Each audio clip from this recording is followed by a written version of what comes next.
Eta egun on guztioi, eskerrik asko bertara gerturatzeagatik. Gaur gure artean Enrique de la Rosa doktorea dugu, bera Madridetik etorri da eta CSIC-eko ikerlaria da. Zehaz mehatz, ikerkuntza biologikoaren zentruko medikuntza molekular eta zelular saieko 3D laborategiko arduraduna da beste batzuen artean.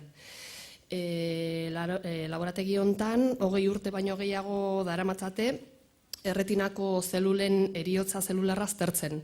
Eta honen ondorioz, frogatu ahal izan dute, erretinosi pigmentarioa duten animali ereduetan, proinsulinak endekapenezko prozesua eta ikusmen galera beratzerapena lortu dezakela. Hori dela eta hori patentatu egin dute eta patentatzearekin batera enpresa bat sortu dute. Enpresa honen helburua erretinako gaixotasunentzat tratamentua garatzea delarik. Berak emango digu honen guzti honetaz argi gehiago. Buenos días a todos y gracias por venir. Como sabéis, hoy contamos con la presencia del doctor Enrique de la Rosa, que ha venido desde Madrid para hablarnos de los resultados de las investigaciones que han llevado a cabo para demostrar que la proinsulina puede detener la muerte celular, al menos en la retina de ratones. Y para explicarnos la importancia de la creación de una empresa para transmitir el conocimiento y para conseguir llegar a la terapia. El doctor Enrique de la Rosa es el director del laboratorio del Departamento de Medicina Celular y Molecular del Centro de Investigación Biológica del CSIC. Tiene 66 publicaciones en revistas ISI, ha dirigido 10 tesis doctorales, tiene múltiples proyectos financiados por el Plan Nacional, por otros organismos públicos, fundaciones privadas y cofinanciado por empresas.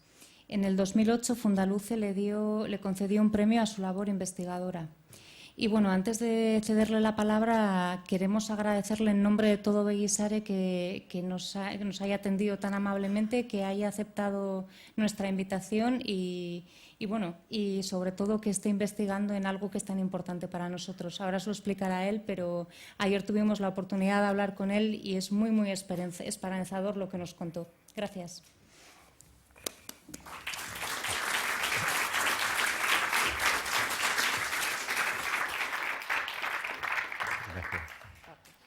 Pues nada, buenos días a todos. Gracias por estar aquí y gracias por darme la oportunidad de volver a estar en contacto con vosotros.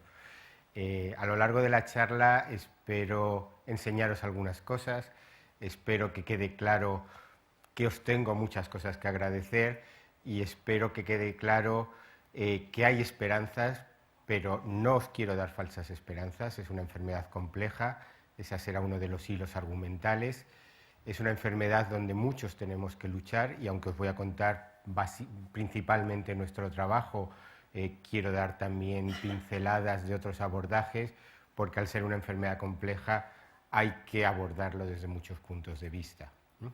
Me podéis interrumpir en cualquier momento. O sea, la idea es que al final de esta mañana pues tengáis alguna esperanza más, ojalá alguna falsa esperanza que pudierais tener la deshagamos, porque creo que no llevan a ninguna parte las falsas esperanzas. Ojalá tengáis un poquito más de paciencia. Sé que el tiempo no pasa igual para vosotros que para nosotros respecto al campo de la retinosis, pero hay que tener paciencia pues, por todo lo que os he dicho.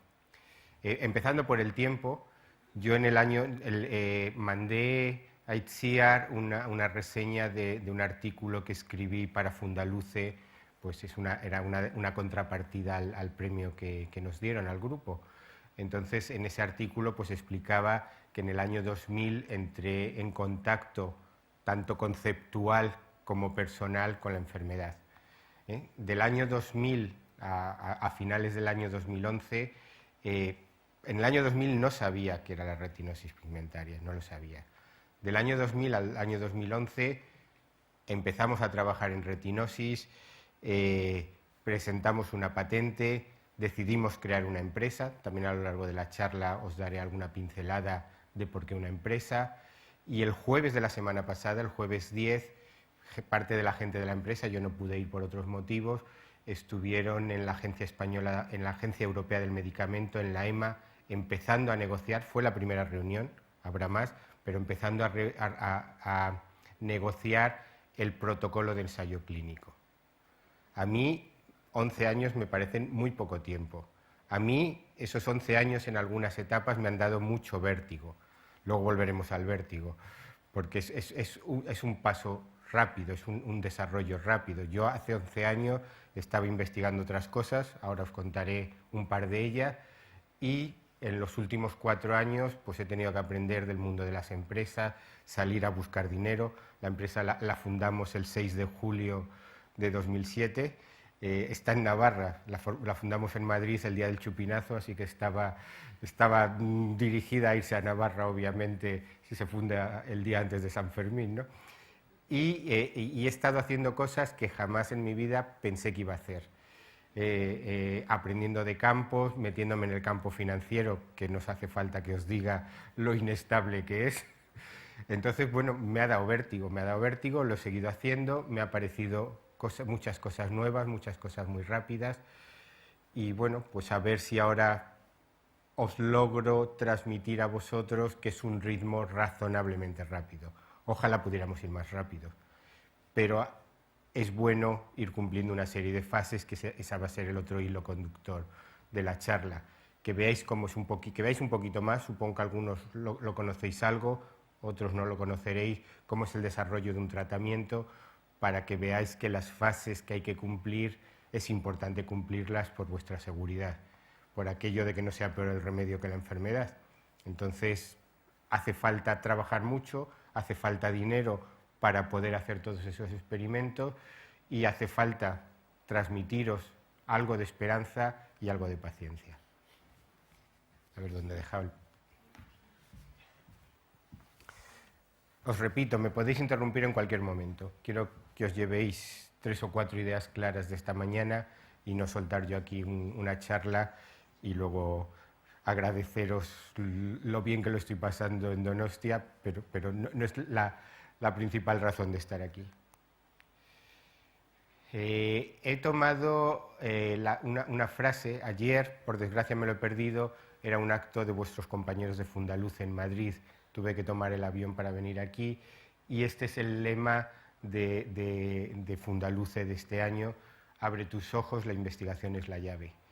Llevo un par de semanas dando charlas divulgativas en la Semana de la Ciencia, no sé si aquí también la tenéis, en Madrid hay muchos actos de la Semana de la Ciencia, y en esos actos de divulgación pues se intenta un poco transmitir a la sociedad la importancia de la investigación.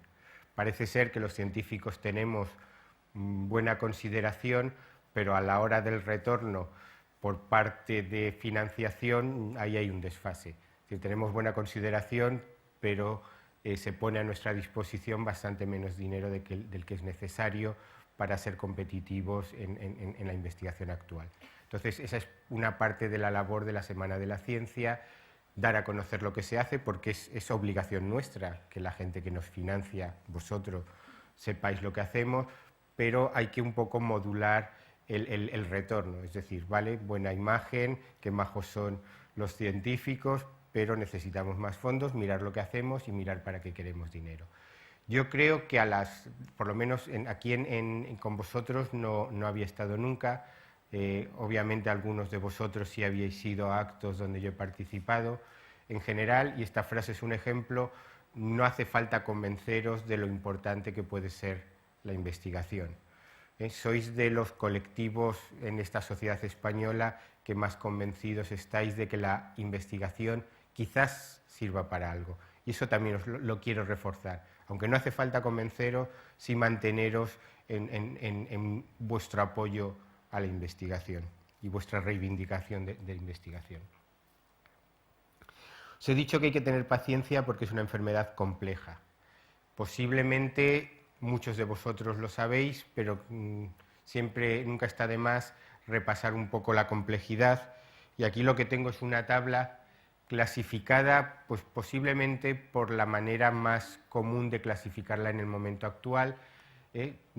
amaurosis congénita de Leber, Usher, retinosquistis, retinosis pigmentaria, Stargardt. Pero tenemos que ir un poquito a la idea de que en el fondo cada enfermo es una enfermedad, porque es el gen mutado. Sabéis que son hereditarias, estas son todas las distrofias hereditarias de retina, pero es el gen mutado en un entorno genético particular. Por desgracia, hay familias con varios hermanos con la misma mutación y el ritmo de desarrollo no es el mismo. Me preguntaron ayer, componentes ambientales, pues siempre hay alguna, pero en estas distrofias hereditarias cuidarse es bueno para todo, pero la componente ambiental que se conoce, que está bien caracterizada, son pequeñas. Son enfermedades que se llaman raras, es decir, no hay muchos afectados por el número total de habitantes, de ciudadanos, pero claro, si sumamos todas ya no son tan pocos, porque se calcula que hay unos 200 genes implicados.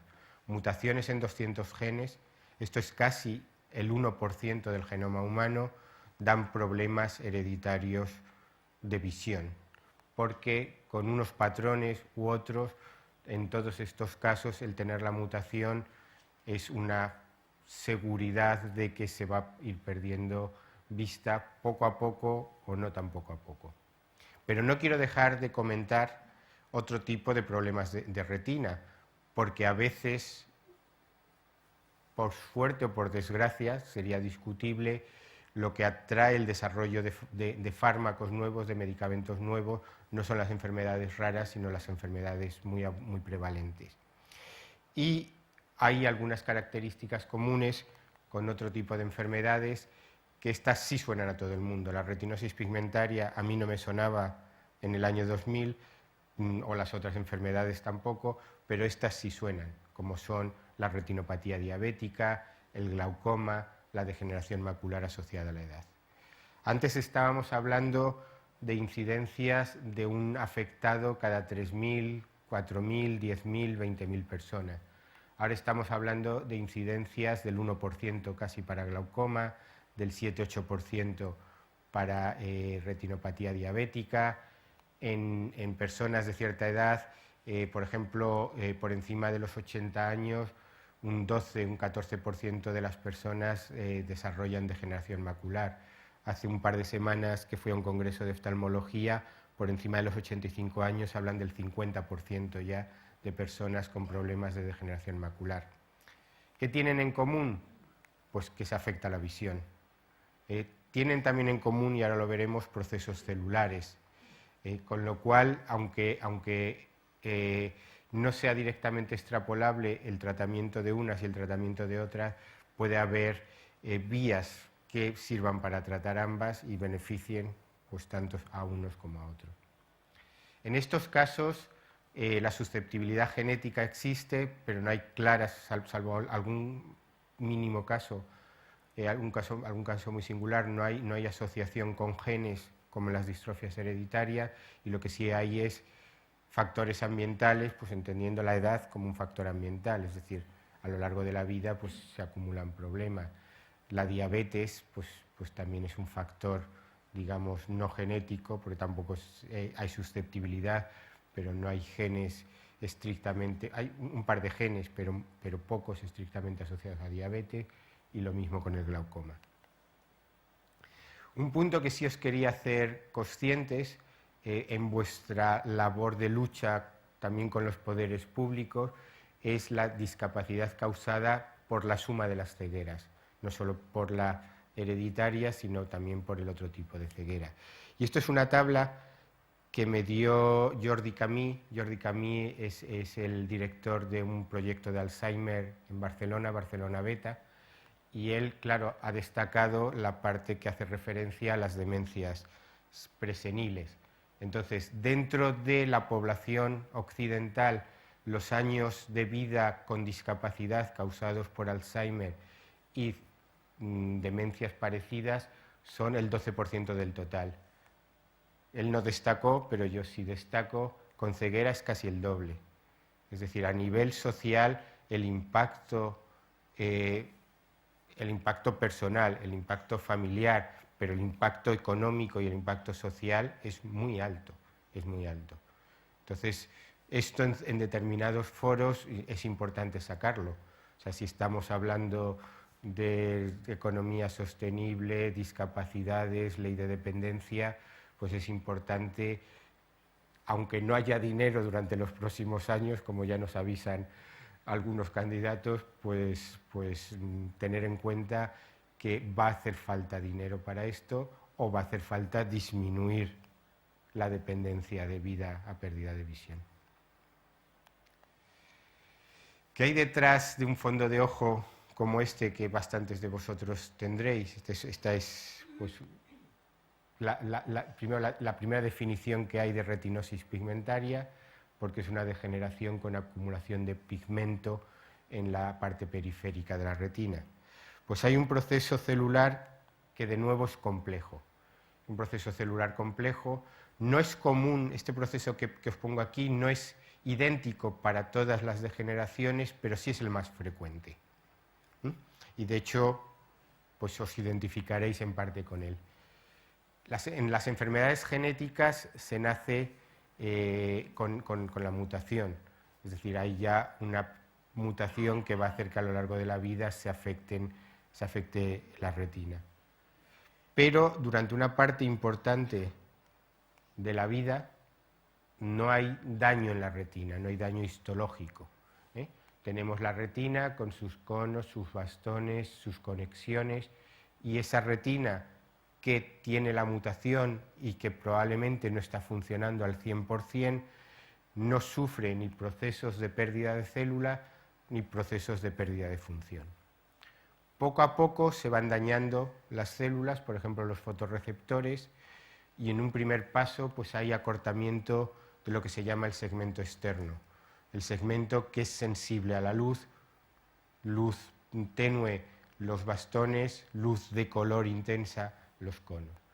También se va muriendo ya alguno, se van perdiendo tanto primero bastones en la mayoría de los casos, no siempre, pero en la mayoría de los casos se pierden los bastones y a continuación se van perdiendo los conos. El resto de la retina permanece razonablemente igual y aquí es donde empiezan a notarse los primeros síntomas. Algo de ceguera nocturna por la pérdida de los bastones, algo de pérdida de visión periférica, porque los bastones también son casi las células exclusivas de la retina periférica. Pero aquí la gente primero se maneja muy bien y muchas veces ni siquiera todavía ha ido al oftalmólogo. Es cuando esto va avanzando, cuando pues empezáis a ir al oftalmólogo, el oftalmólogo te ve el fondo de ojo, ahora se empiezan a buscar los genes, etcétera, etcétera. Aquí tenemos fotorreceptores todavía. Cuando esto avanza y avanza, hay otra fase donde ya se han perdido todos los fotorreceptores, ya la luz no estimula nuestra retina y secundariamente empiezan a modificarse otras células de la retina. Hay lo que se llama una gliosis reactiva, la glía que sirve de soporte para las neuronas y que tan importante es, empieza a crecer e empieza a invadir zonas que no debiera invadir. Aquí no se ve, pero también los plexos capilares, también los vasos sanguíneos que llevan y traen productos a la y de la retina empiezan a desorganizarse. En algunas patologías, como la retinopatía diabética, se producen tantos capilares que eso da un problema. En retinosis, en general, se pierden capilares. Y por fin pues, se llega a una retina totalmente desorganizada. ¿Por qué os pongo esto, aparte de que para que conozcáis un poquito más el curso celular de la enfermedad? Porque las terapias no pueden ser las mismas en esta fase que en esta, que en esta, que en esta. Aquí hay fotorreceptores que funcionan. Si logramos enlentecer la progresión de la enfermedad o detenerla totalmente, las personas en estas fases tienen su propia visión. Aquí ya no tenemos nada que enlentecer, o sí tendremos algo que enlentecer, pero simplemente enlenteciendo esas personas no van a ver. Habrá que aplicar o nuevos fotorreceptores o dispositivos externos electrónicos de visión. Y eso es lo que os intento dar una visión global en esta siguiente diapositiva, que son los diferentes abordajes con sus ventajas y con sus inconvenientes. Acordaros, es muy importante no hacerse falsas esperanzas. Vamos a ver qué se puede hacer, vamos a ver, más que qué se puede hacer, qué se podrá hacer a corto plazo, qué se podrá hacer a medio plazo, porque es importante que trabajemos en todos estos abordajes y que entendáis que en cada momento de la enfermedad una terapia u otra va a ser necesaria. Los que trabajamos en el campo pensamos que es la típica enfermedad que se va a necesitar 2 o 3 terapias a lo largo de la vida. No va a servir la misma al principio, en el medio o el final. Eso sí, si al principio lo alargamos mucho, a lo mejor no se pasa a la otra fase. Pero hay que trabajar un poco con esa idea. Y voy a empezar con la que tengo en segundo lugar, porque realmente es la única curativa, la terapia génica. Es decir, en una enfermedad genética, si se cura el gen, se cura la enfermedad. Obviamente hay que curar el gen mientras tengas fotorreceptores, porque si curas el gen cuando ya no tienes fotorreceptores, tendrás la enfermedad curada, pero no verás. ¿Cuál es el problema de la terapia génica? Pues bueno, de hecho la tengo que actualizar porque aquí tengo escritos todavía efectos del vector. Los vectores adenoasociados ya parecen no dar problemas, ya son seguros. Con lo cual, posiblemente tenemos un vector bueno para muchos genes, pero no para todos, porque uno de los problemas del vector adenoasociado, que es con el que se ha hecho amaurosis congénita de Leber, con el que se está iniciando otra, es que el tamaño del gen que puedes meter es pequeño. Y no todos los genes que aparecían en la tabla y que irán apareciendo, porque solo la mitad se conocen, entrarán en esos vectores. Pero más que este problema, que es al fin y al cabo un problema técnico, que son los fáciles de resolver, está el problema de que la mitad de los genes no se conocen. Hasta que no se conozcan, no se podrá hacer terapia génica. Dentro de los conocidos están todos los patrones de herencia: autosómica dominante, autosómica recesiva, ligada a X, ligada a sexo.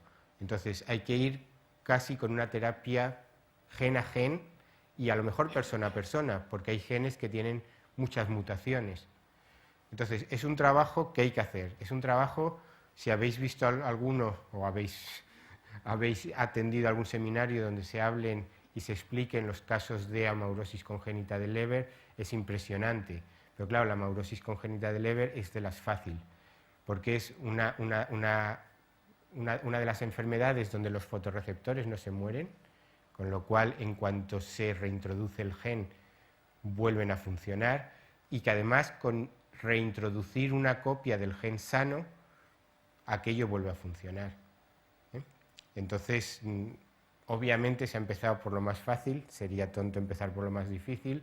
Se ha logrado éxito demostrando falta de toxicidad y un efecto positivo, y ahora hay que ir pues, gen a gen. Es la solución y encontraremos poco a poco la solución. Pero ¿qué hacemos mientras tanto o qué hacemos con las personas que ya no tengan fotorreceptores? Pues hay que hacer otras cosas. Mientras tanto podemos ir a factores neuroprotectores. Los factores neuroprotectores no son la cura, son un tratamiento paliativo. Dado que os voy a hablar de la proinsulina, normalmente pongo de ejemplo la insulina. La insulina no cura nada, pero ha dado una esperanza de vida, una calidad de vida a los enfermos de diabetes que hace 60 años nadie se imaginaba. Nadie se imaginaba. La gente ahora desarrolla diabetes tipo 1, tipo 2 y viven una vida 80-90% normal. Los diabéticos tipo 1 van acumulando problemas, pero nada que ver con antes que se morían a los pocos años de ser diagnosticados. Los diabéticos tipo 2, pues se les mejora mucho también la calidad de vida y las complicaciones. Entonces, eso es lo que buscamos. un tratamiento paliativo y luego explicaré un poquito más por qué la neuroprotección, aunque bueno, ya ha salido en la diapositiva anterior, porque se van muriendo las células. Entonces, si evitamos su muerte, en principio daremos más vida a las células de la retina. Pero de nuevo, aquí retrasamos la enfermedad y de nuevo dependen de sus fotorreceptores. ¿Qué pasa con las personas que hayan perdido ya todos los fotorreceptores? O, en un caso idealmente posible, cuando el retraso de la enfermedad ya hayan pasado muchos años y la persona tratada, si todo funciona, ya le queden pocos fotorreceptores. Pues hay que ir a otras terapias, o biológicas o electrónicas, que metan células, que metan algo que responda a la luz. Sea trasplante de fotorreceptores, sea trasplante de células madre determinadas a ser fotorreceptores, o sean prótesis biónicas. En el fondo, el chip que hay en un teléfono móvil de ahora, de los que tienen cámara, puesto en el fondo de la retina. ¿De qué hay ensayos clínicos? De neuroprotectores, de terapia génica y de prótesis biónicas. Os digo otra cosa, en el año 2000, en el curso del que os he hablado antes, no se hablaba de terapias, porque no había nada. 11 años después, que haya ensayos clínicos en 3 de las 4 o 5 cosas que os he puesto aquí, a mí me parece muy esperanzador, muy impresionante. Sé que os gustaría que hubieran todas y no fueran fases 2, sino ya comercializados, pero bueno, ahora hablaremos por qué hay que ir a un cierto ritmo.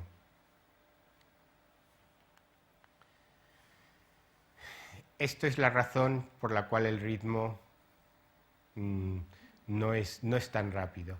Esto es el esquema del diseño de un fármaco, que vale para un fármaco para la gripe, para el cáncer, para el Alzheimer, para retinopatía diabética, para lo que queráis.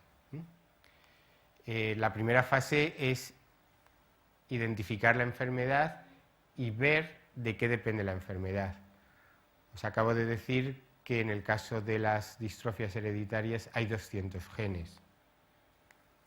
En el caso de las distrofias ambientales, retinopatía diabética, glaucoma, degeneración macular, ni siquiera hay genes. A veces es más difícil, porque si ni siquiera hay genes, no se tiene una diana, hay que investigar qué factores aceleran, deceleran la enfermedad. En el caso de la diabetes tipo 2, pues está claro que acelera la diabetes, pero tampoco está claro qué es lo que lleva de una diabetes a una retinopatía, aunque el 80% la desarrollen. Una vez que identificas alguna diana, pues tienes que desarrollar el fármaco, la droga que dicen los ingleses, para bloquear esa diana o para estimular esa diana. ¿Por qué os decía lo de neuroprotección, que de hecho volveré ya con nuestros datos? Porque una diana común, no a todas, porque os he dicho que en la maurosis congénita de Leber no se mueren los fotorreceptores, pero a muchas de estas enfermedades es la muerte de fotorreceptores por un proceso de muerte celular programada. Entonces, si nosotros podemos bloquear el proceso de muerte, los fotorreceptores vivirán más tiempo. Y esto es una diana, y es una diana común a la mayoría de las enfermedades. Una vez que tienes identificada diana y alguna molécula que activa o inhibe, dependiendo, por ejemplo, si puede haber moléculas que activen la supervivencia, entonces necesitamos, moléculas que activen la supervivencia son buenos fármacos en una patología donde se mueren las células, pero también son buenos fármacos moléculas que inhiban vías de muerte. Ese es los dos abordajes que hay para modular los niveles de muerte celular. Pues hay que formularla, hay que lograr que esa molécula se pueda dar de una manera aceptable por el paciente, unas dosis aceptables, que no tenga toxicidad, etc. Entonces, una vez que todo eso está razonablemente solucionado, se prueba primero en animales. Hay que probar en 2 modelos de animal, un roedor y un no roedor, donde se prueba falta de toxicidad y eficacia. Y si el tratamiento al ratón, como os enseñaré ahora, le mejora la vista y no le causa ningún problema tóxico, ya se puede intentar entrar en fases clínicas. Fases clínicas, hay 4 fases clínicas, 3 son obligatorias, la cuarta depende del tipo de tratamiento. Fase clínica 1, toxicidad. Fase clínica 2, eficacia en un pequeño grupo, pequeño depende de la enfermedad. Y fase clínica 3, eficacia en un gran grupo de afectados. Si todas estas fases se resuelven de manera que las agencias del medicamento consideren adecuada, se autoriza la comercialización del fármaco y es la manera mediante la cual las personas que lo necesitan pueden ya acceder de una manera sistemática y generalizada a él. Estos son muchos años de trabajo, estos son mucho dinero de inversión y el ir cumpliendo todas estas etapas de una manera sólida, fundamentada, segura y efectiva es lo que alarga el desarrollo de un fármaco. Pero obviamente cualquier método que se salte esto es poco recomendable.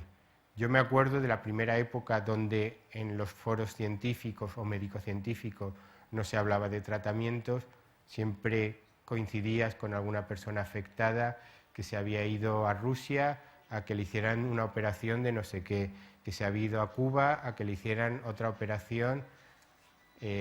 No sé si alguno de vosotros lo habéis hecho o conocéis a alguien que lo hiciera, pero en general el efecto de aquellas operaciones, salvo hacerles gastar bastante dinero, no era muy persistente. El saltarse todas estas vías en general no sirve de nada. Y que no sirva de nada, que no sea peor el remedio que la enfermedad. Os voy a contar ahora un poquito de nuestro trabajo. Tengo aquí el agua, perdón. ¿No tenéis ninguna pregunta todavía?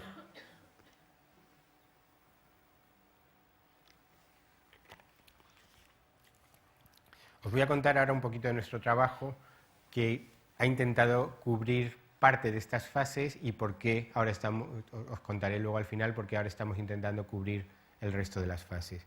Esto es un dibujo que hizo de la retina Santiago Ramón y Cajal en el año 1901. Y este dibujo es un poco la base, la motivación de nuestro trabajo básico. Nosotros somos neurobiólogos del desarrollo. A nosotros nos interesa entender cómo se desarrolla la retina, porque como este dibujo demuestra, donde están los bastones, los conos, las neuronas bipolares, las neuronas ganglionares, las amacrinas, las horizontales, como este dibujo de Cajal demuestra, hace 110 años se sabía cómo era la retina. A día de hoy todavía no sabemos cómo se regula que de una capita de células indiferenciadas que aparecen en los embriones de todas las especies, incluida la humana, acaba desarrollándose esta maravilla citoarquitectónica que Cajal describió. Y eso es lo que a nosotros nos interesa y queremos comprender. Es un problema biológico básico, es ciencia básica. ¿Cómo logramos de una única célula dar todo esto? En el fondo es el problema de biología del desarrollo, de cómo de una célula, de un óvulo fecundado, sale un organismo entero, ¿no? Pero aquí circunscrito al desarrollo de la retina. Y nosotros lo que estudiamos es la regulación de los procesos celulares básicos. Si tenemos una capa de células y al final tenemos una retina, lo que vamos a tener es un proceso de división celular. Las células se van a dividir para hacer crecer el tejido y las células se van a diferenciar para ir dando lugar a todas las capas y diferentes tipos de neuronas que antes os he comentado, fotorreceptores, ganglionares, amacrinas, etc. Nosotros nos dimos pronto cuenta, y eso ha sido una de nuestras contribuciones al desarrollo, al estudio del desarrollo de la retina, que había un tercer proceso que la gente no estudiaba. La gente, nosotros incluidos, los investigadores, nosotros incluidos, estudiábamos proliferación, estudiábamos diferenciación, pero no estudiábamos la muerte celular programada que ocurre durante el desarrollo. Esto es un proceso fisiológico, es un proceso que se conocía. Por ejemplo, un caso muy patente son los dedos de la mano. En un feto humano, la mano es lo que se llama un primordio, que es como si llevaran manoplas, es decir, es un continuo. Y en un momento del desarrollo se tienen que morir lo que llamamos áreas interdigitales, áreas entre los dedos. Al morirse por un proceso de muerte celular programada fisiológica, las áreas interdigitales, pues tenemos dedos. Otro ejemplo que hay gente que le gusta, los fetos en un momento determinado tienen órganos sexuales femeninos y masculinos. Y en otro momento leen su dotación genética y si son XX, es decir, 2 cromosomas X, matan los órganos sexuales masculinos y si son XY, un cromosoma X, un cromosoma Y, matan los órganos sexuales femeninos, no todos, pero algunos de ellos, y de esa manera pues ya se desarrollan como un feto varón o como un feto mujer. Entonces hay muchos procesos durante el desarrollo, pero este no estaba estudiado. Y es lo que nosotros hicimos pues en nuestros modelos preferidos que tenemos aquí, que es un embrión de pollo. Si se abre un huevo fecundado se puede acceder perfectamente al pollito, al embrión de pollo en desarrollo, o un embrión de ratón, que es más difícil acceder a él porque están dentro de una madre mamífera y hay que abrirle el útero para poder ver el embrión, ¿no? Por eso hemos trabajado mucho en pollo, es mucho más fácil trabajar en pollo que en ratón, pero en el fondo son modelos biológicos. La regulación del proceso de muerte celular programada, eso también está en el artículo que os recomendé, es casi idéntica entre un gusano microscópico y cualquiera de nosotros. Y eso es una ventaja de los sistemas biológicos, porque estudiando un gusano podemos intentar curar una enfermedad. Estudiando un pollo, nosotros estamos intentando curar una enfermedad humana. Y lo que les miramos a estos embriones, tanto el de pollo como el de ratón, pues fueron sus retinas. Aquí tenéis las retinas sacadas del ojo, montadas en plano, como si abriéramos el ojo, y estamos viendo puntitos verdes intensos que son células que se han muerto, células que se tienen que morir para que esa retina funcione. Es un proceso de muerte fisiológica. Nosotros durante muchos años, desde el año 95, incluso antes, incluso un poco antes, estuvimos estudiando qué regula este proceso y os voy a poner un experimento, un poco para que tengáis también idea de cómo trabajamos en el laboratorio.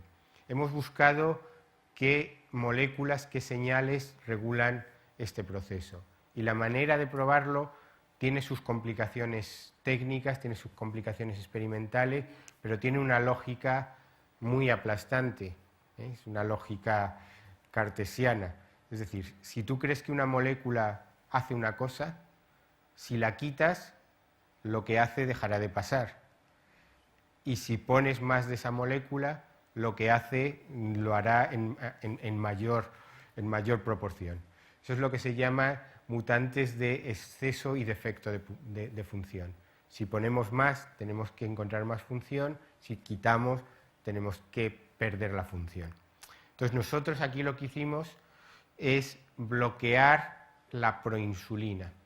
La proinsulina es el precursor de la insulina os suena a todos, es la hormona que se inyectan los diabéticos, es lo que tiene problemas de funcionamiento en los diabéticos. Entonces lo que pasa es que la insulina no es el producto primario del gen. Hay un gen, que en general se le llama el gen de la insulina, pero ese gen de la insulina lo que codifica es proinsulina. Y lo que pasa es que en el páncreas la proinsulina se procesa, se le quita una parte, el péptido C, y da insulina. Pero fuera del páncreas, en algunos lugares, como el sistema nervioso en desarrollo, la retina en desarrollo, hay proinsulina que no se procesa, se queda como proinsulina. Entonces, nosotros lo que hicimos aquí es bloquear la proinsulina. Tenemos el experimento contrario también, como os he dicho antes, pero bueno, aquí hemos bloqueado la proinsulina. Aquí lo que tenemos es, de nuevo, dos retinas como las que os he enseñado antes, están a mayor aumento, con lo cual no entra la retina entera, como antes os enseñaba, sino su parte central. Y tenemos lo que se llama un tratamiento control, es decir, a este pollito le hicimos todo menos bloquear la proinsulina. Un tratamiento placebo, por ejemplo, si estuviéramos en el desarrollo de un fármaco. Y a este pollito de la derecha le bloqueamos la insulina.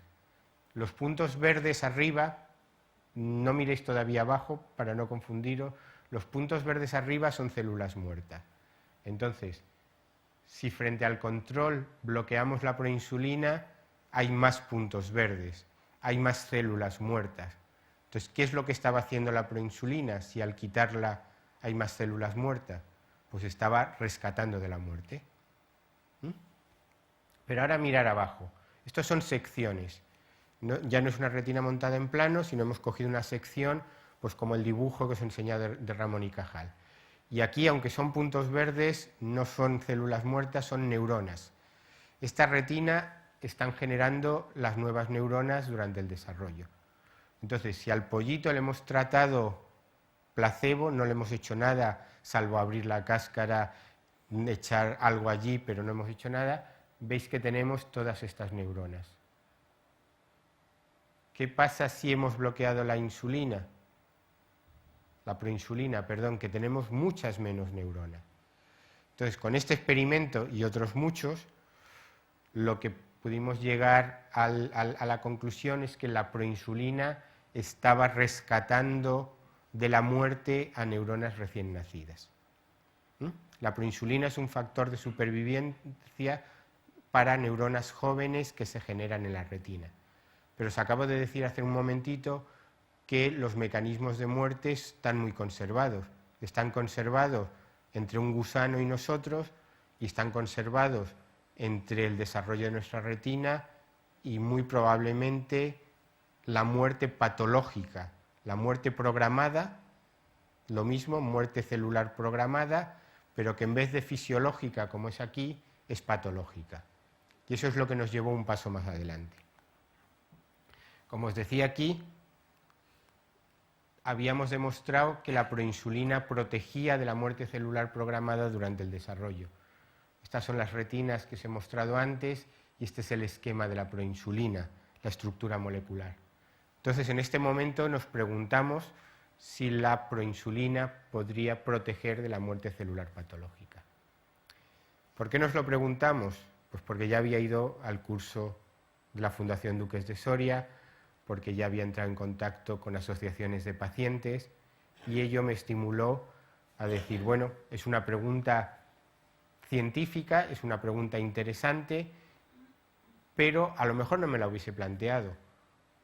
El contacto con vosotros me llevó a reorientar ligeramente, tampoco quiero echaros falsas flores, ¿no? A reorientar ligeramente mi trabajo de laboratorio. Obviamente luego veréis que esto fue esencial. Si no hubiese reorientado el trabajo no habríamos llegado a donde estamos ahora. Pero fue hombre, dentro de las muchas cosas interesantes que hay, esta es una pregunta interesante. ¿Los mecanismos de muerte son realmente los mismos? ¿La proinsulina que protege la muerte fisiológica podría proteger la patológica? Y ahí pues empezamos un nuevo proyecto.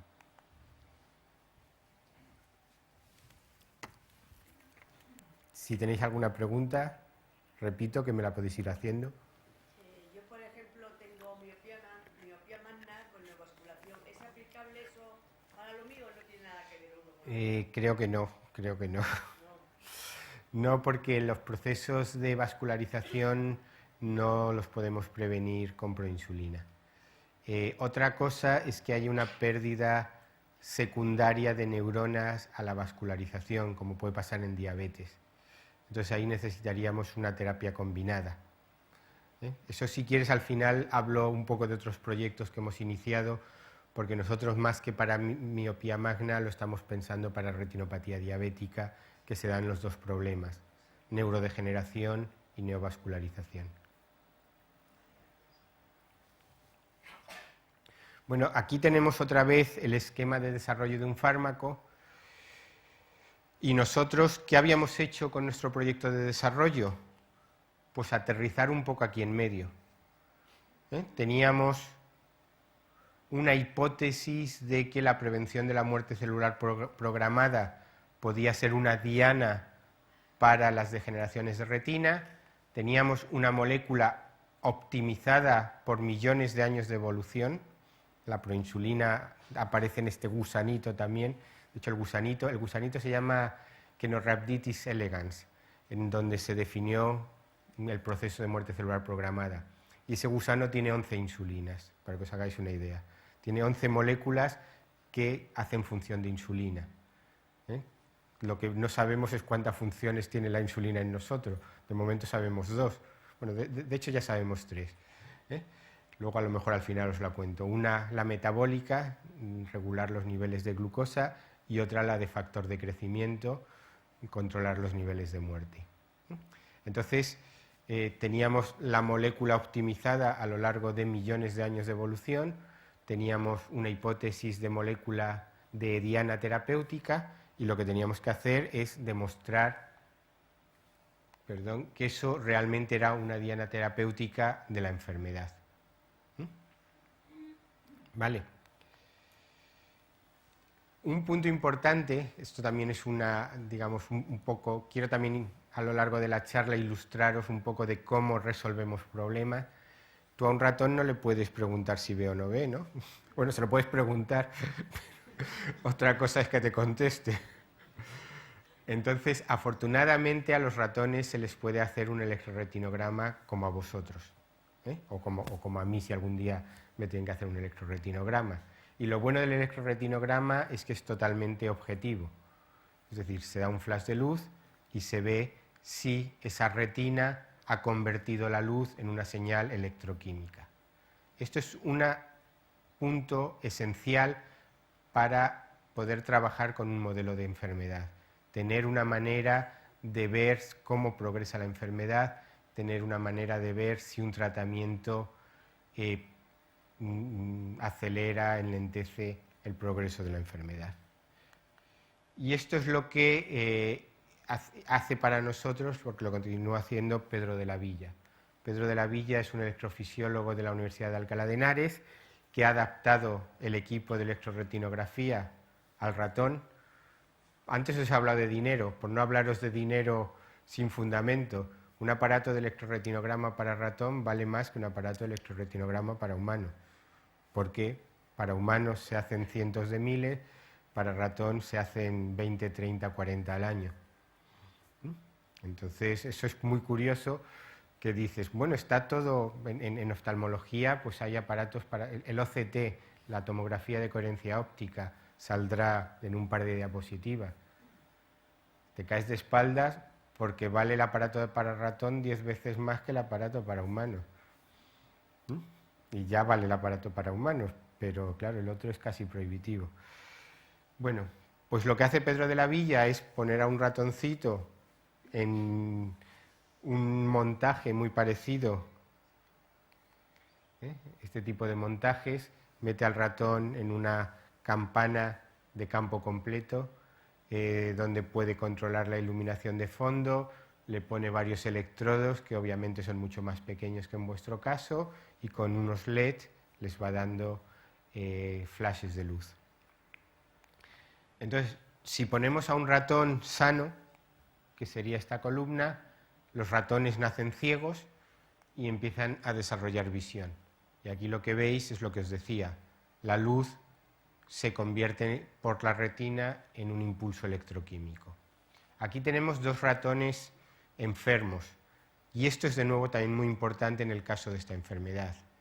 Jackson Mice, que son unos laboratorios en colaboración con Fighting Blindness, que es la fundación americana que intenta estimular la investigación para este tipo de enfermedades, han ido metiendo en ratón las mutaciones que se encuentran en vosotros. Hay como 30 ratones ya con diferentes mutaciones. Eso es muy importante.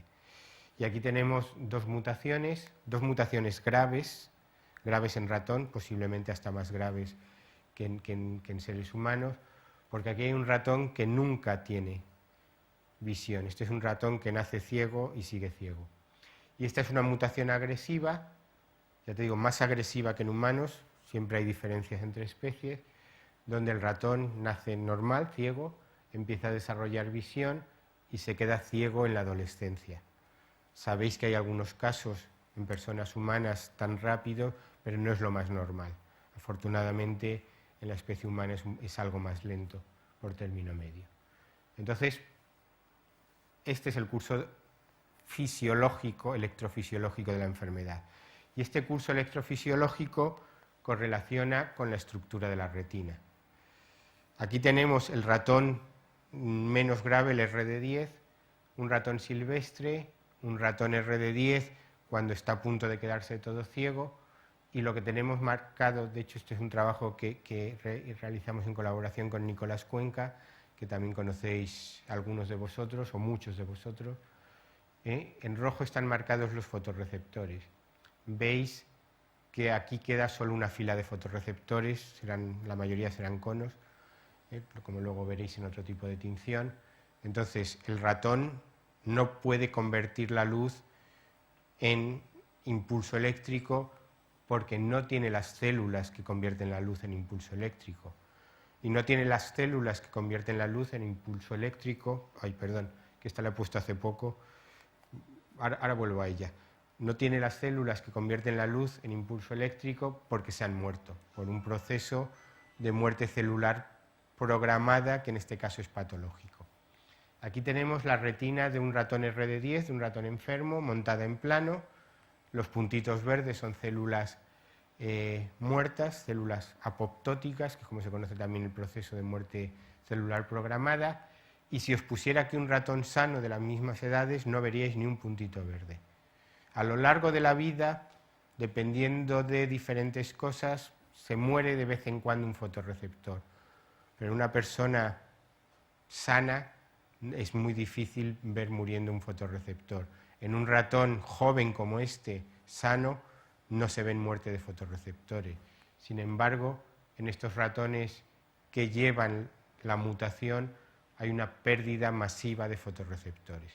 Entonces, el proceso como es, la mutación induce la muerte hace que desaparezcan los fotorreceptores y una retina sin fotorreceptores es incapaz de ver.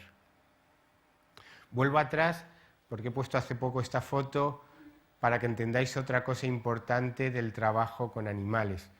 Aquí hay un poquito de reivindicación porque sabéis que no en todos los foros el trabajo con animales, estos animales les matamos, les hacemos eutanasia de acuerdo con las normas de la Unión Europea, pero les matamos, es investigación animal. Pero quiero que sepáis que es importante trabajar con animales, porque hasta hace poco esto no se podía hacer, esto es una OCT, una tomografía de coherencia óptica. Hasta hace poco lo que se sabía de la enfermedad era gracias a la investigación animal. Alguna necropsia, es decir, algún paciente cuando moría donaba los ojos y se miraban cómo estaban esos ojos, pero esos ojos eran a punto final. El proceso de la enfermedad se sabe gracias al trabajo con ratas, ratones, perros, y bueno, creo que dentro de tratar a los animales con ciertas normas de no hacerles sufrir necesariamente, para tratar la enfermedad hace falta trabajar con animales. Bueno, hemos definido la enfermedad, no éramos los primeros en definirla, fuimos de los primeros en definir el modelo RD10, hay un trabajo antes del nuestro, unos meses antes, y de hecho, pero este otro trabajo no miraba muerte, o sea, fuimos los primeros en mirar muerte en el modelo RD10, que tampoco es nada inesperado, era lo esperable porque había otros modelos donde se había visto el proceso de muerte. Entonces, habíamos visto que era un buen modelo para intentar bloquear la muerte y ver si el bloqueo de la muerte mantenía las células y mantenía el proceso de visión. Y eso es lo que hicimos, pues en colaboración con Pedro de la Villa, que ya os lo he presentado, y con Fátima Bosch, que ahora mismo os la presento. Fátima Bosch es la directora del CEBATEC, que es el Centro de Biotecnología Animal y Terapia Génica de la Universidad Autónoma de Barcelona.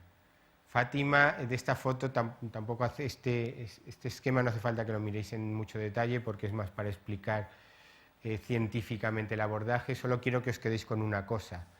La manera más fácil de tratar a los ratones durante toda su vida con proinsulina es hacer un ratón transgénico. Un ratón transgénico es un ratón que hemos metido en su genoma el gen de la proinsulina humana y va a expresar niveles ligeramente elevados de proinsulina humana. La transgénesis, que es por lo que quiero que os quedéis con ello, no es un método de tratamiento. No os podemos hacer transgénicos para proinsulina, no nos lo van a autorizar las agencias reguladoras, ¿vale? Bueno, hicimos los ratones transgénicos. Aquí tenemos los electroretinogramas, otra vez que os he enseñado antes, pero separados en función del estímulo. Perdón. ¿Qué tenemos arriba? Flashes de luz tenue en oscuridad, función de bastones. ¿Qué tenemos en el medio? Flashes de luz intensa en oscuridad, función mixta. ¿Qué tenemos abajo? Flashes de luz intensos con iluminación de fondo, función de conos. ¿Veis que el ratón sano responde y que el ratón afectado, el RD10, al mes de edad apenas responde? Algunos de vosotros tendréis este electroretinograma, con pequeñas ondas, pero difíciles de encontrar.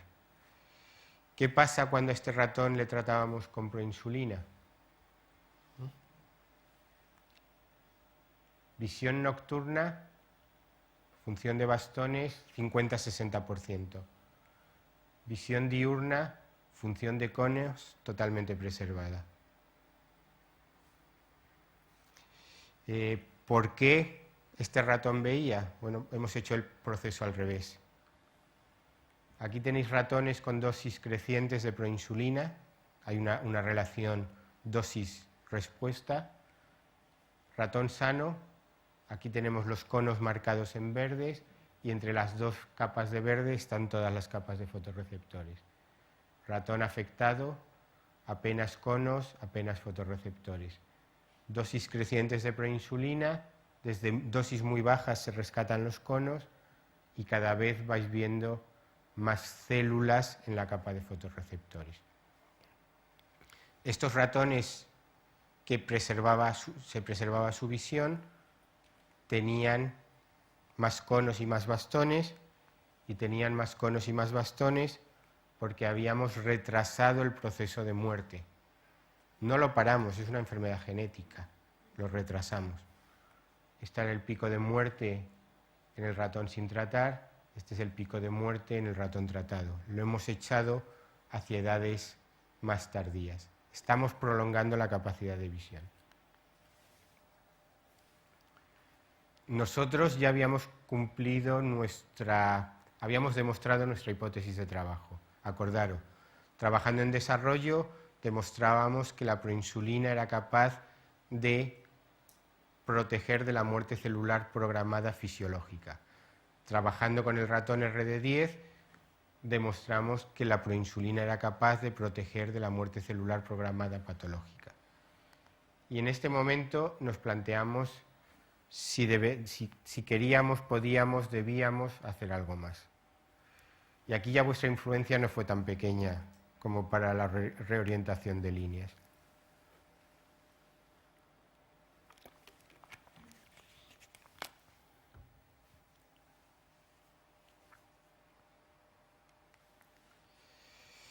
¿Por qué? Pues bueno, porque teníamos una prueba de concepto en animales. Voy a dar un salto. ¿Os acordáis que habíamos entrado en mitad del esquema con nuestra hipótesis de trabajo, nuestra diana, la muerte celular, nuestra molécula, la proinsulina, que está prácticamente optimizada por los millones de años que ha estado evolucionando en los seres vivos? Elegimos la enfermedad y llevamos el camino hasta dejarme decirlo así, hasta curar ratones. Pero claro, una cosa es curar ratones y otra cosa es curar personas. Y para pasar de curar ratones a curar personas hay que hacer fases clínicas, y las fases clínicas son largas y son costosas, pero son imprescindibles. Así que nosotros lo que nos planteamos en el año 2007 es: o nos conformamos con curar ratones, lo publicamos, mira tú qué bonito, o intentamos dar una oportunidad a la proinsulina, entrar en esas múltiples vías que hay que desarrollar de tratamiento para tratar una enfermedad que a día de hoy no tiene un tratamiento efectivo. Y bueno, pues nos tiramos a la piscina, y como os decía hace un momentito, ahí sí fuisteis vosotros muy importantes, porque habréis oído hablar la ley de economía sostenible, la ley de la ciencia, la economía basada en el conocimiento, la transferencia. No está mal que se hayan dado cuenta, pero el apoyo todavía no es claro. El apoyo todavía no es claro. Quizás vuestra paisana Cristina Garmendia lo tenga claro, pero de Cristina Garmendia para abajo en el ministerio yo no estoy seguro que todo el mundo lo tenga claro. Entonces ahí hay una necesidad de implicación personal. Implicación personal a múltiples niveles.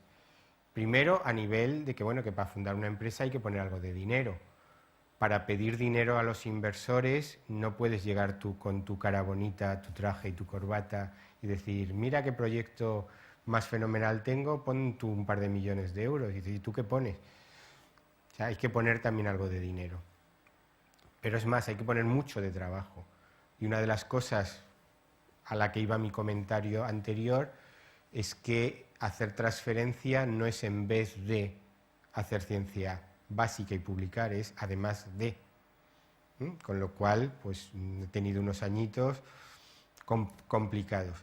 Entonces, cuando el vértigo de la velocidad, el vértigo de estar hablando con inversores institucionales, que mira, en este foro voy a decir una cosa: al final casi me parecen más honestos los inversores que algunos compañeros míos, porque los inversores dicen: yo pongo X y quiero ganar 10X, convénceme.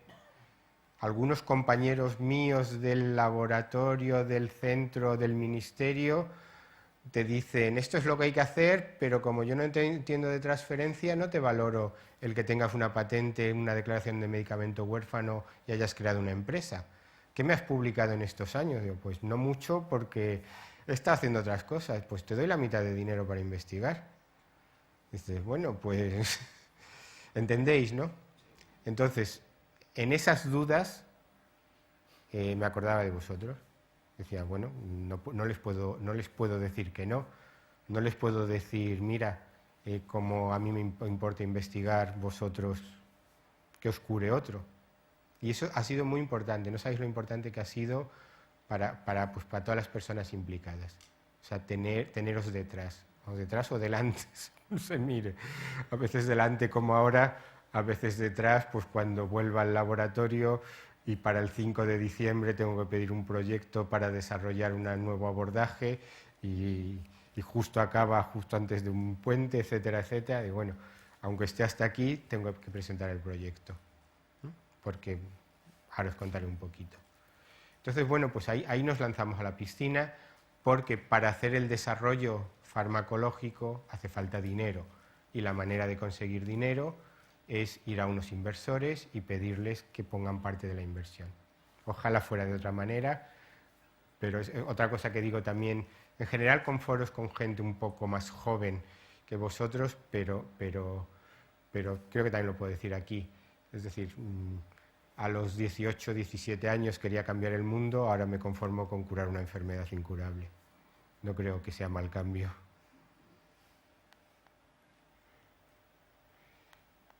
Bueno, pues por eso creamos ProRetina. Entonces, ProRetina está haciendo muchas cosas. ProRetina está haciendo muchas cosas y sé que me vais a preguntar de alguna de ellas, pero como me vais a preguntar sobre algunas de ellas, dejadme contar qué seguimos haciendo nosotros en el laboratorio. ProRetina tiene ya 10 personas contratadas y yo afortunadamente por muchos motivos, creo que también para vosotros, pues he podido dar un paso atrás. Pues yo no soy empresario, yo no soy gestor, yo no soy economista, yo soy investigador. La gente de mi grupo pues son como yo, somos investigadores. Entonces hemos dado un paso atrás pues para seguir haciendo historias como la de la proinsulina, porque os he dicho que hacen falta muchos tratamientos. Ojalá funcione la proinsulina, ojalá funcione el CNTF, pero van a hacer falta más tratamientos. Entonces nosotros hemos dado un paso atrás y lo que estamos haciendo desde el laboratorio es proponerle nuevas ideas de desarrollo a ProRetina. Entonces, ¿qué es una primera idea que les tuvimos que proponer? Pues os he dicho que nuestra prueba de concepto era con ratones transgénicos. La transgénesis no es un método de tratamiento, así que vamos a empezar a desarrollar métodos de tratamiento que además sean herramientas de investigación. Y esos son los vectores AAV. La terapia génica se hará con los vectores adenoasociados. ¿Qué hemos hecho nosotros con vectores AAV? Pues tratar los ratones RD10 y veis un ratón tratado con un vector vacío, un ratón tratado con un vector que lleva proinsulina y de nuevo veis que siempre la altura de la onda es mayor en el vector que lleva proinsulina. Veis cómo se separa la pérdida de visión en el ratón no tratado del ratón tratado. Estamos haciendo lo mismo. Esto es con el RD10, pero esto lo hemos hecho con otra mutación, con la PCD. Y en la mutación PCD también funciona. En la mutación P23H también funciona. Y este era un punto importante. O sea, en ciencia hay que hacer hipótesis de trabajo, pero luego hay que demostrarlas. Nada está demostrado en ciencia. Somos los mayores escépticos del universo. No podemos dar nada por demostrado. Si alguien te dice que algo está demostrado del todo o que es del 100% seguro, no es científico. Será otra cosa, aunque trabaje en un laboratorio, pero no es científico. Tenemos que cuestionarnos cualquier cosa. Eso no quiere decir que no hagas una hipótesis de trabajo, porque sin hipótesis de trabajo no se puede trabajar. Entonces, la muerte es un proceso común a muchas de las mutaciones, con lo cual la prevención de la muerte posiblemente funcione para muchas mutaciones. Pero hay que demostrarlo.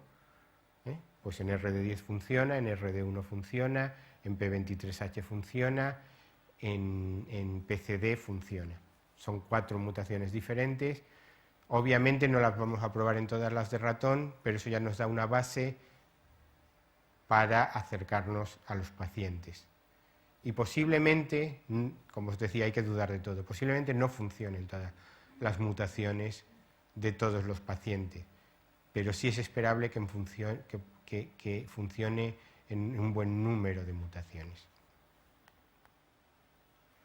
Y bueno, pues como os decía, pues ProRetina ya ha puesto en su plan de desarrollo los vectores adenoasociados. Nosotros hemos desarrollado en el laboratorio un abordaje y lo hemos transferido a ProRetina. Pero no es lo único que estamos transfiriendo. Esto es una cosa que es difícil cuando das seminarios, porque en español se llama retinosis pigmentaria, que osis quiere decir degeneración, y en inglés se llama retinitis pigmentosa, itis quiere decir inflamación. Entonces, ¿qué componente inflamatoria tiene la retinosis? Pues no está clara, pero nosotros la hemos ido investigando. Y las células inflamatorias del sistema nervioso son estas, las células de microglía. Y la inflamación en el sistema nervioso, como en el resto del cuerpo, hay un nivel de inflamación que es bueno para controlar las enfermedades y hay un nivel de inflamación que es peor y te da síntomas nuevos o te agrava los síntomas de la enfermedad. Y nosotros hemos visto que otro factor de la familia de la insulina, el IGF-1, pero esto funcionaría igual para la proinsulina, esto es de nuevo el ratón RD10, y veis que los ratones tratados con IGF-1 también también disminuye el nivel de muerte. Son muy idénticos el IGF-1 y la proinsulina en la mayoría de sus efectos sobre muerte celular programada. Pero ¿qué es lo que vimos a nivel de células de microglía? Vimos que el IGF-1 modulaba la respuesta de microglía. Entonces nos preguntamos, bueno, vamos a ver qué es lo que está haciendo el IGF-1 con la microglía. Si está haciendo que sea más inflamatoria o si está haciendo que sea menos inflamatoria. Y vamos a ver cómo está la microglía de las retinas enfermas que tienen más microglía que las sanas. O sea, hay una componente inflamatoria en las retinas por lo menos del ratón, en las vuestras probablemente también, y vamos a ver cómo es esa respuesta inflamatoria. Entonces, como os he dicho antes, cuando quieres demostrar qué hace la célula de microglía, puedes hacer dos cosas, o poner más o quitarlas. Y como las células de microglía son como macrófagos, son fagocíticas, puedes poner unas bolitas, unos liposomas llenos de veneno, la microglía se va a comer esos liposomas y se va a morir. Entonces, ¿qué sorpresa nos llevamos, pero nos ha llevado a un nuevo proyecto? Estos son niveles de muerte y el IGF-1 disminuye mucho la muerte, como os mostraba antes. Si matamos la microglía en presencia de IGF-1, se mueren más fotorreceptores. Es decir, la microglía inducida por el IGF-1 es neuroprotectora. ¿Vale? Pero nos llevamos una sorpresa, porque claro, se hacen muchos controles. A mí mi director de tesis lo primero que me enseñó es no hay buenos experimentos, hay buenos controles.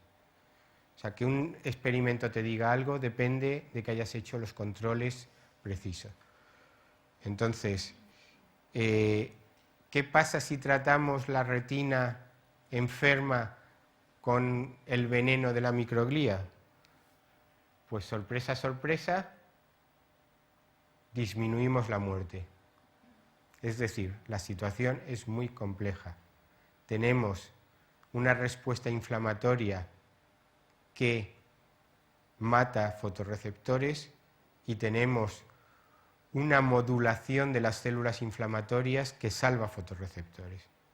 Queremos aprender a controlarla, porque si logramos modular la respuesta inflamatoria de proapoptótica, prodegenerativa a antiapoptótica, neuroprotectora, también podremos dar años de vida a la retina.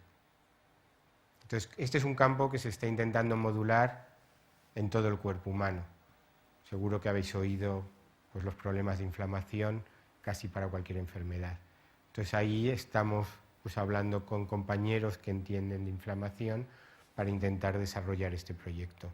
Y hemos pedido dinero para él, porque obviamente cuesta dinero realizarlo. Pero no es lo único, no es lo único que estamos haciendo.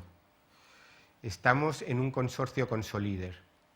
Es un tipo de proyectos en red y nos hemos metido en un consorcio de envejecimiento, se llama Brain Age, nos obligan ya a poner nombres ingleses para todo, pues envejecimiento del cerebro, pero claro, la retina, aunque no esté en el cerebro, es sistema nervioso central.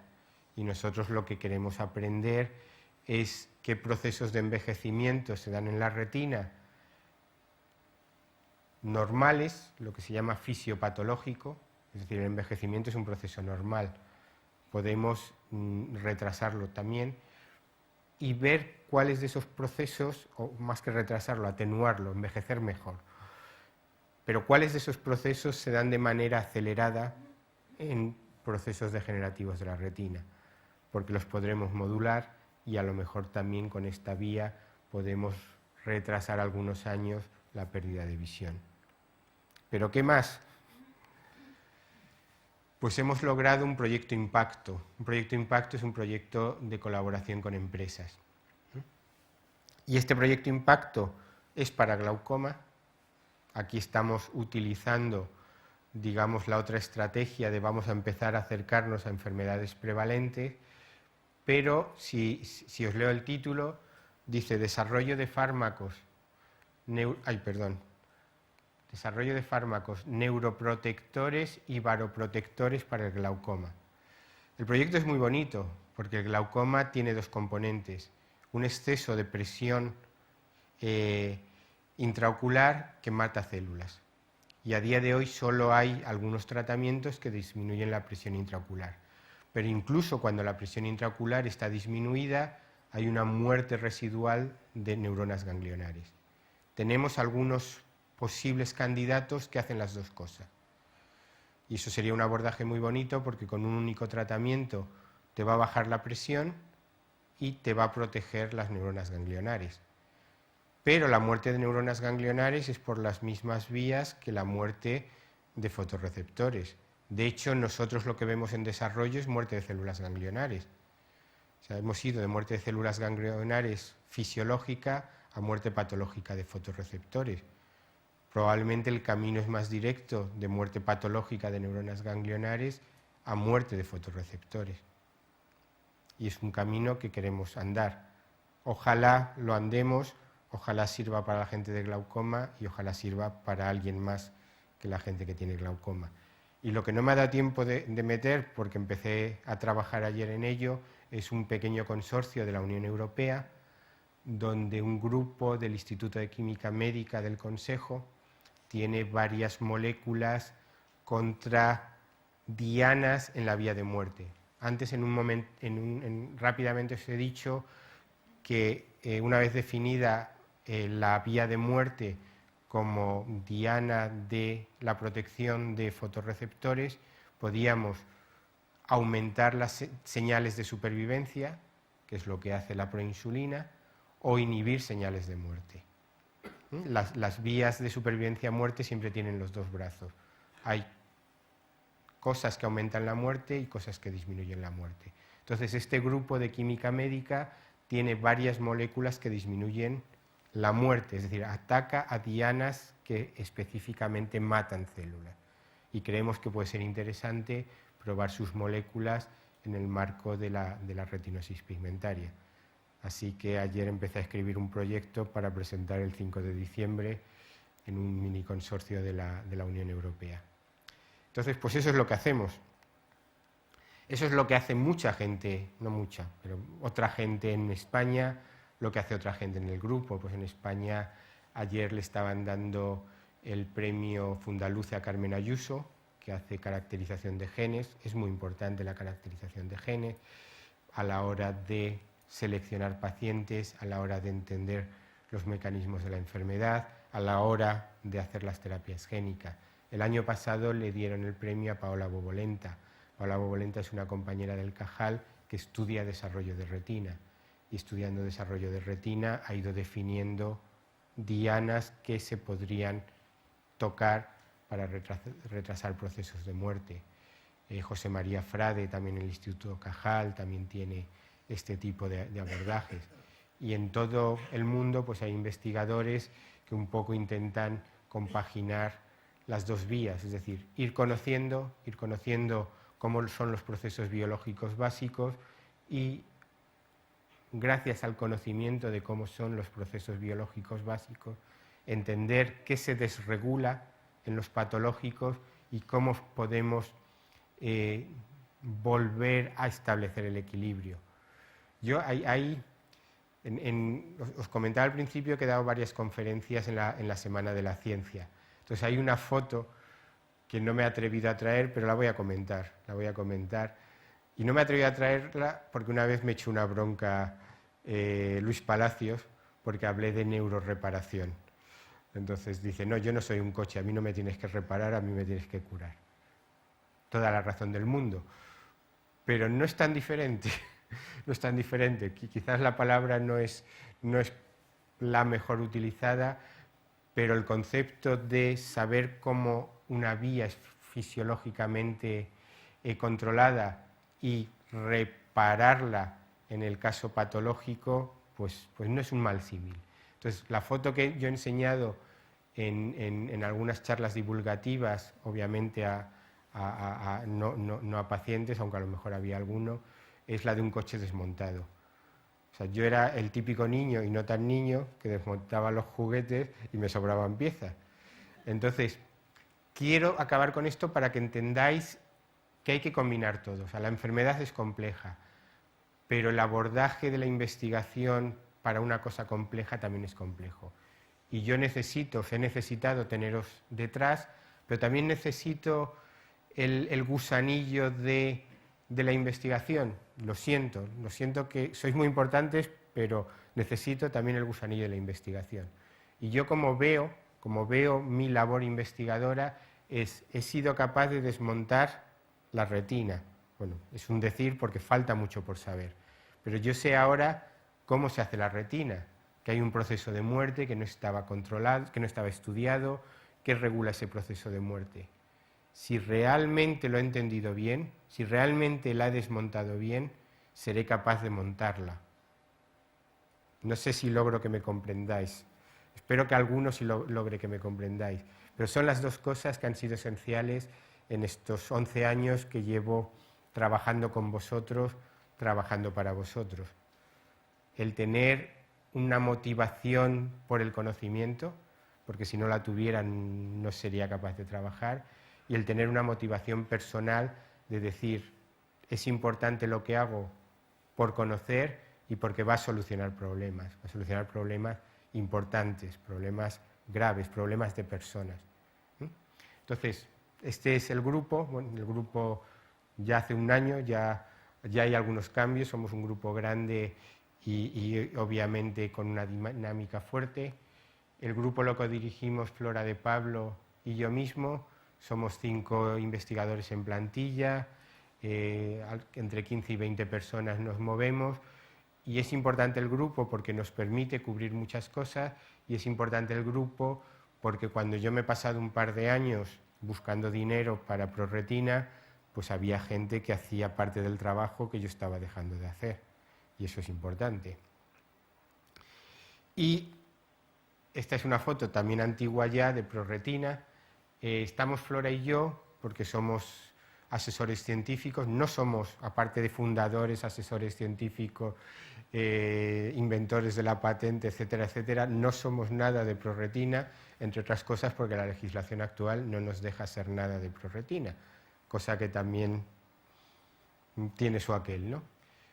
Pero hay otra mucha gente muy valiosa, obviamente nos preguntan cada vez que hace falta algo y nosotros les contestamos, obviamente les estamos transfiriendo continuamente cosas y esperamos transferirles muchas más cosas. Y otra cosa de la que también me siento satisfecho es, os he dicho, fundamos ProRetina en julio de 2007, cuando algunos todavía decían que no había crisis, pero.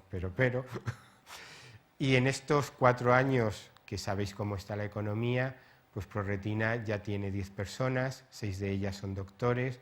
Entonces yo creo que también es otra cosa de la que sentirse satisfecho. O sea, haber creado 10 puestos de trabajo de alta capacitación en tiempos de crisis en un país como España, pues creo que también es importante. Y ellos son los que realmente tienen que hacer la etapa que les acercará a vosotros. Yo me conformo con haberla puesto en marcha y con intentar y con darles más combustible, con darles más moléculas, con darles más ideas.